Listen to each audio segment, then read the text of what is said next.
Welcome to this week's edition of the Weightlifting Platform, where we have a bunch of athletes cutting weight Googling low-fat sushi in Tokyo, and we have another group that's trying to look up sumo buffets in Japan.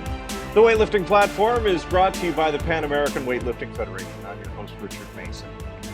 On this week's show, we'll talk with Philippine weightlifting sensation Heidelin Diaz about the 5 years since her silver medal in Rio de Janeiro and how it impacted her and her country. For our tip of the week, Ecuador's Bella Paredes takes us through part of her pre-competition routine. Our regular feature, Good to Know, the recent history of those colorful plates outside the collars. But first, here are the headlines.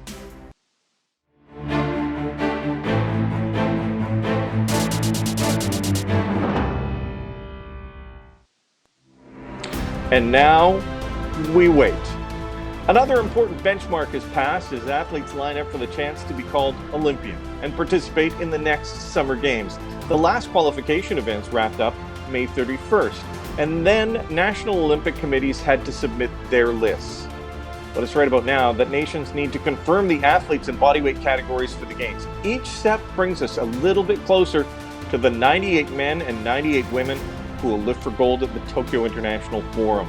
The next milestone is the absolute ranking list from nations told how many quota places they've been allocated, which starts the next process of reallocation. In the coming weeks, Japan will confirm its athletes as host, and small nations with exceptional athletes will also finalize those spots. The qualification document is available all on the IWF website. There is not good news for Ukrainian Dmytro Chumak. The 30-year-old 109-kilo athlete is under a provisional suspension after the International Testing Agency showed up in an attempt to collect an out-of-competition sample. According to the ITA, when its doping control officers arrived to the reigning European champ, he attempted to bribe and evade the testers. They allege his coach assisted. Unless a hearing can be held and the matter is resolved in Chumak's favor quickly, he will not be eligible for Tokyo.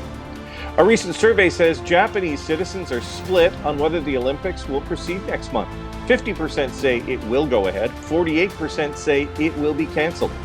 26% of those surveyed told the questioners that the Olympics will happen, but there won't be anybody in the stands.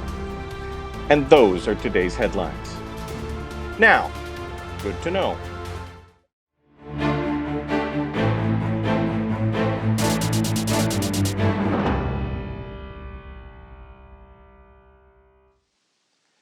In the history of the Olympic Games, the Philippines has yet to win a gold medal, but the country has come close with 3 silver medal performances. 2 of those medals were awarded in boxing, and the third, weightlifting. It happened in Rio in 2016, and it was draped around the neck of Heidelin Diaz. Heidelin, welcome to the Weightlifting Platform. Hello everyone. Thank you for giving me this opportunity. This will be my 4th Olympics, Tokyo 2020. 2020. Well, congratulations. We'll get to that. But let's go back to the very beginning. What did it feel like? How did you find yourself in a situation in a country not necessarily known for weightlifting excellence as a young woman with a weightlifting bar in your hand? How did you first get started in the sport? I started in weightlifting by curiosity. When I saw my cousins doing weightlifting, boy cousins. So I get curious, then I started to love weightlifting because I feel like I belong and I can beat my cousins. Because when I ever do other sports, I'm not good in basketball, volleyball, badminton, and with weightlifting, I'm good and I can beat them. But before that, it's like, when you started weightlifting, especially in Philippines, even my mom, she don't want me to do weightlifting because that weightlifting sports is for men. So she said to me, no, you don't do weightlifting. You should stay in the house. You have to do housework, and because that's what women do. And she said to me as well that, when you do weightlifting, you will get big. No one will like you, and you won't get pregnant. So this meets lead me to, like, I get insecure with my body, but I still doing weightlifting because the opportunity that it gives me, the opportunity to study.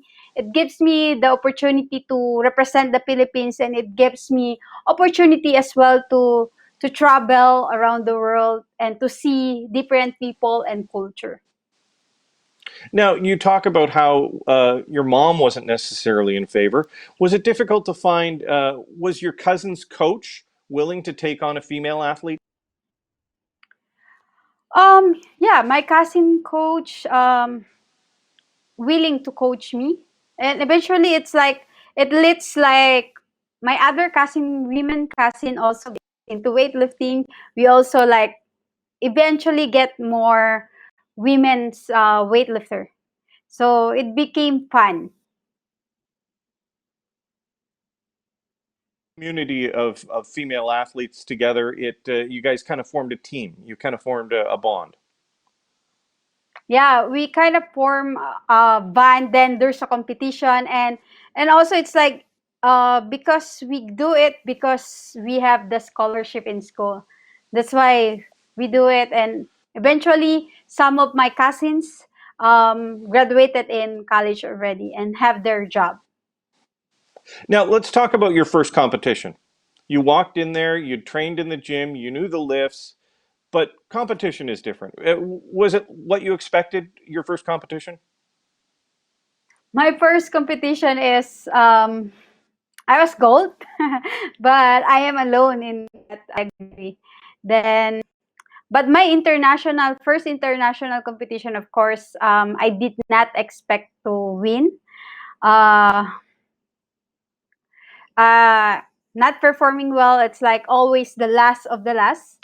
Then I just want to say the experience of joining in Olympics 2008. I don't know what Olympics is.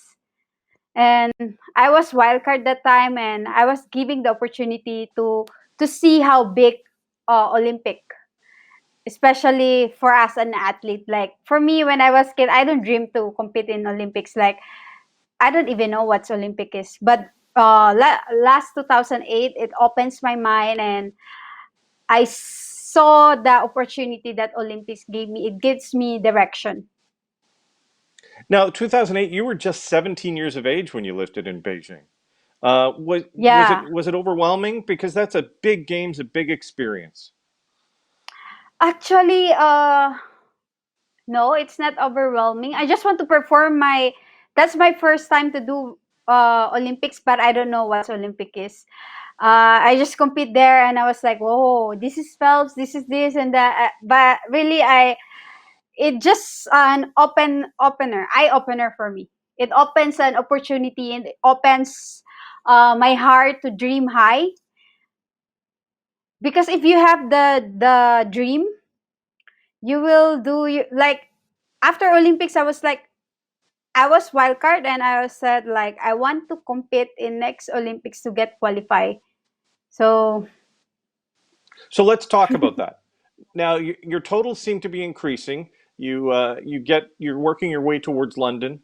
You get a 217 at the Championships just before London. But now you qualified. You're at your Olympics. This is not a wild card. You're a legit athlete. What happened? What happened at the Excel Center? Because I looked at your total. I want to hear your story. of course, 2012, as you can see, you see the some of the pictures there that I did not perform well. I was the flag bearer, of course. I was the flag bearer. I feel so proud, but when I did not perform well, I feel like Olympics expectation pressure. But I said to myself, next Olympics, it's not only I will get qualified, I want to win. Because I feel like 2012, I'm a loser, I'm a failure. I did not Mhm. perform well, I did not represent well the Philippines. And yeah, it gives me the motivation after 2 weeks of cry. Then I just go back and do hard work, consistently training, and work hard and work smart and listen to other people. That's what happened. Okay. 2016, yeah. Now, 2016, I won exactly. the silver. Yeah, your results started stacking up again. First, seconds, thirds, Asians, worlds, all leading up to Rio. Did you expect you were going to get the silver? Did you expect a medal, or were you just happy with a good Um, performance? for me, I expect to win the bronze medal because in world ranking, I'm already like third. I did not expect to win the silver medal. You know, some of the competitor did not do well, so I ranked second. Now, what's it Although like I returning have my home? Oh, sorry, yeah, go. because in Olympics I have my shoulder injury, and I just want like to perform my best. I know already that I win the bronze medal, but I did not expect to win the silver medal. Now, what's it like returning home to the Philippines with that silver medal? Last time you came home crying.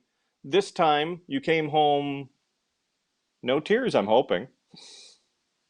Oh, of course I have tears, but when I go back, I did not expect how's the homecoming, how they welcome me after winning the silver medal. No one expect that I will win in Olympics. No one expect that I will bring home the silver medal. And when I go back and I was like, wow, there's a lot of reporters, there's a lot of like we tour around the city, and in Zamboanga, I get inspire young generation to do sports, to do weightlifting, and for me, it's not only winning in Olympics; it's also a responsibility to the young generation next to me. Girl decides to pick up a barbell in the Philippines today. Do you think that now Yeah, her mom isn't going to give her as much of a hassle? It'll be easier to find a coach. Have you do you think you've paved a little bit of a road for the next generation? I think I give them more like awareness about weightlifting. I give them more awareness about Olympics. Then with winning in silver, I give them also the hope that all Filipino can do as well. Filipino can win in Olympics. So with all the matter out there in the Philippines, they were like, oh yeah, you can join weightlifting. Your body build is for weightlifting. Yeah, but right now I was just realizing like we need more program and we need more like continuous program for weightlifting to make it like sustainable. Okay. Now, you talked a little bit about we talked about Olympics number 1, we talked about Olympics number 2, we talked about Olympics number 3. Tell me about Tokyo.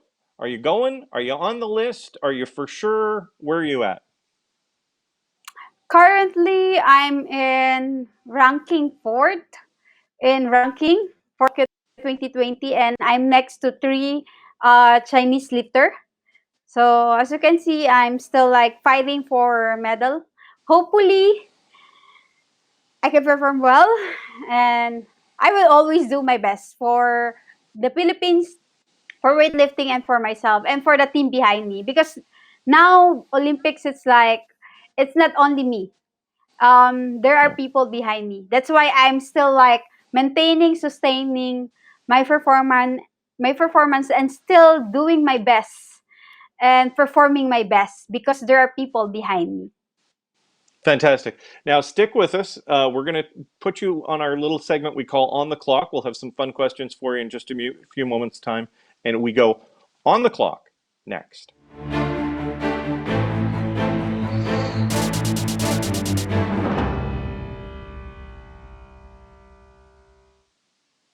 Now, we've seen the serious, sincere side of you, but as you know, weightlifters are always put on a 1 minute clock, and that's when the hard stuff begins. In this case, it's not really that hard. We're just going to ask you some fun questions. Some of them weightlifting related, some of them not. Are you ready? Here we go. In three, two, one. If you could order just one dish at Jollibee, what would you order? Chicken Joy. Okay. Better fighter, Manny Pacquiao or Conor McGregor? Of course, Manny Pacquiao. Okay. If you had to live in another country, had to, where would you live? Um, Malaysia. Of course, another country, not Philippines. Okay, Malaysia Another and country. maybe Guam. Okay. If you favorite place that you've visited because of weightlifting. Mm, China. Okay. Are you a good singer? No. Oh, what do you want to be when you retire from sport? Uh, I want to be a businessman, a businesswoman. I want to be to know more a corporate world, and I want to explore and to serve the community. Fantastic. That was your 60 seconds. Appreciate you taking the time to talk with us seriously and again on the clock. Thank you. Thank you. Now it's time for the tip of the week.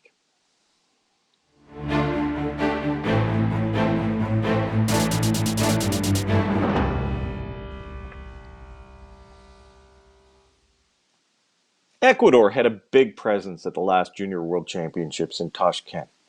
They were one of just a handful of Pan American countries represented. Bella Paredes took silver in the 76 kilo category. For our tip of the week, she tells us something about her pre-meet habits. Hola chicos de Weightlifting Platform, yo soy Bella Paredes de Ecuador y aquí les voy a dar unos tips para antes de competir. Bueno, el primero podría ser escuchar música, en mi caso me ayuda bastante para tranquilizarme, pensar y mentalizar la competencia. Lo segundo es que después de que realizo el pesaje, hablo con los entrenadores a cargo para ver cómo va a ir la competencia, en cuántos intentos voy a salir y pues cómo nos vamos a preparar. Bueno, yo tengo antes de que voy a levantar el primer intento y que me ayuda súper bastante y espero que lo apliquen ustedes, es controlar la respiración antes de darle. O sea, pensar el movimiento de tu cabeza antes de coger la barra. Das un respiro para tranquilizar tus nervios y a mí me ayuda mucho porque ahí como que ya me centro más y puedo ir más tranquila a darle el intento. Bueno, también quisiera darles unos tips personales que yo tengo para la alimentación, para la concentración. Pues más que todo yo trato de comer mucho carbohidrato porque mi categoría es de peso alto y más que todo no solamente subir en masa corporal de grasa, sino también subir en músculos. O sea, hay que aprovechar mucho el físico después del entrenamiento. Lo otro que podría decirles es que deben cuidar, aparte de su físico, la mentalidad. Deben tratar de no dejarse llevar por los nervios ni por lo que vean en un listado. Todo se ve a la hora de la competencia. Otra cosa es que cuando uno va a competir no debe centrarse en los demás, sino en uno mismo. Debe tratar de uno siempre superar sus propias marcas, porque uno es el que debe superarse a sí mismo para poder llegar a un objetivo alto. Gracias. Thanks for joining us for this week's edition of the Weightlifting Platform, brought to you by the Pan American Weightlifting Federation. If you like what you see here, you can bookmark us on YouTube. You can also like the IWF on Facebook, or you can tweet out to the IWF at IWFNET on Twitter. I'm your host, Richard Mason. Good lifting.